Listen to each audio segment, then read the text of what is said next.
Do not change your browsers. We have our special guest today here, Mr. Chris Myers. He is a Juilliard-trained actor, the winner of a 2014 Obie Award for acting, and he has launched a Kickstarter campaign to fund an indie film called Guap. So he'll be talking about that today. Welcome to the show, Mr. Chris Myers. Hello. Can we get a round of applause? Can we get a round of applause? Man don't know where that's at. Where the button at? Man don't know where that's We at. can just do it manually. Yes, we can. Welcome, Chris. Welcome, Chris. How you doing, Chris? Yeah, how you doing? We'll try to add some more in the post production. We'll get some sound effects going later. Okay, sounds good. Yeah. So So where are you from? I'm from New York. I'm from Manhattan.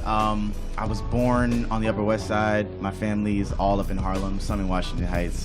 I kind of rep Harlem in the sense that I learned how to act in Harlem. True. I learned a lot about my kind of like political learning. My dad was a politically involved community, leader.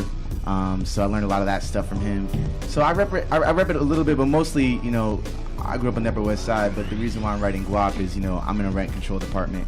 I went to a really good public school. Shout out to rent control department. You know what I'm saying? Yeah. So I'm a beneficiary of a lot of social programs, and I know that my whole family's in Harlem.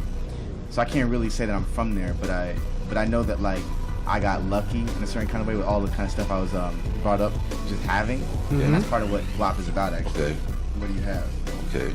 Cool. So who's the main character in the film? Yeah, the main guy is a guy named Pedro.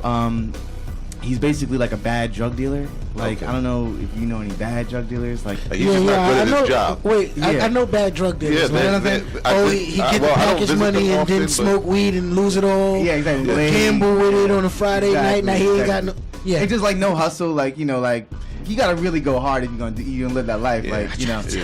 So he's a bad drug dealer. It's a comedy, you know what I mean? So Okay. he starts off kind of like, and actually the idea is he went to a good private school, but just because he's Dominican, because he's from the Heights, because of his family structure, he couldn't, like, everybody else maybe went to law school, he didn't, you know what I mean? So it's like, Right. what happens once you get that nice education, but you come back to your neighborhood, to your environment, And all you with can do your is hustle. friends, and all you can do is hustle, right? Oh, that sounds real interesting. that's the realities. Yeah, of it is. That's Yeah. one of those I know a ironic couple of people in the comedies. Heights that's got to hustle to get by. You know what it is up there.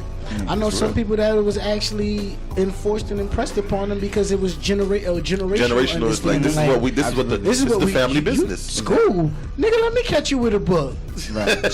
And it's like he's working at Fresh Direct too, like that's his day job. Oh, so it's like here's a little way to clean up the money. Right. So but- he already delivering the goods. Delivering the goods. You know what I'm saying? But Fresh Direct is like minimum wage, so it's like, if you want to buy something for yourself, like where are you gonna go, right? And it's like, shit, I'm just gonna move this and then get what I need. Well, it's Harlem. Everybody go to 125th Street. You get everything you need. Mm-hmm. If you can't get it in the store, you get it on the man with the table on the block, Broadway, or the 145th African market on 116. Yeah. I'm saying You know too what I mean? much now. I'm saying too much. Yeah. So, how'd you start? What got you into acting?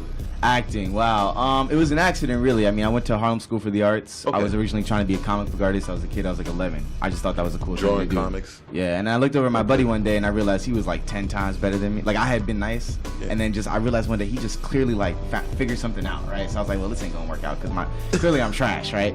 So I ended up just observing an acting class, Right. and the guy who ran the class, he's a friend of mine now, but I mean, he still is kind of crazy. Shout out to Alfred Pricer, but he was like, "You're not just gonna watch. You're gonna get up here. You're gonna learn to be an actor." And I was like, "This is crazy." Like, I was in art class. The dude was like probably high, playing Erykah Badu, just being like, "Paint your feelings." And now I'm in this environment where this guy is like yelling at me to get on stage. Like, it was a whole 180. It but sounded like he macho maned your ass into acting. yeah, but I thrived on it. Like, yeah. I fought back. Like, he to this day reminds me that like one day he was like, "Y'all are acting like a bunch of kids," and I was like, we are kids. Like, I was like a talk back kid, and I think I thrived off of that push and pull. Okay. And he just kind of looked out for me. I ended up going to LaGuardia High School, which is like the fame school. Yeah, where it's performing arts, right? stuff. That's yeah. And then I went to Juilliard after that, which is Okay. great school as well. And I just been doing it for 6 years. That's great. Well, kudos, man, and Thank you. much success. Thank you. Much success. I always love to see minorities and people from the hood, overcome the adversities that they think that they've created that makes us hold back. Right. But we always we prove them wrong. Right. It's Every hard, time, though. and it's a great thing, and It's I hard. support that, man. I really honor and respect that, man. I mean, we really want to thank you for coming out to the show. How do we find the Kickstarter and the fund? Yeah. So I think I made a pretty strong case on the page. Check us out. If you go to Kickstarter.com, you can type in Guap, You can also go to guapseries.com. You can also search Guap Series on So how you Twitter, spelling it? Instagram. GUAP or GWAP? Because you know people in the hood like to just spell everything. It's true, but I mean, I don't know, like, I don't really know what the proper spelling of Guap is. You know, I just chose GUAP. No, the way you got it for your site, though. GUAP series, yeah. Or, you know, Because I've all seen people Instagram, spell it Twitter, GWOP, GUOP. Right.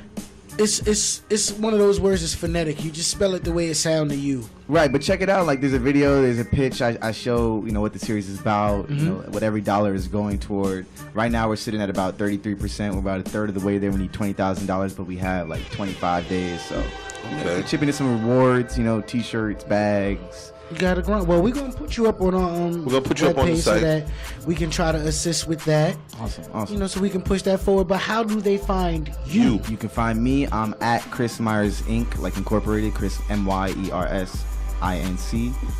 Twitter, Instagram, Facebook. That's also .com.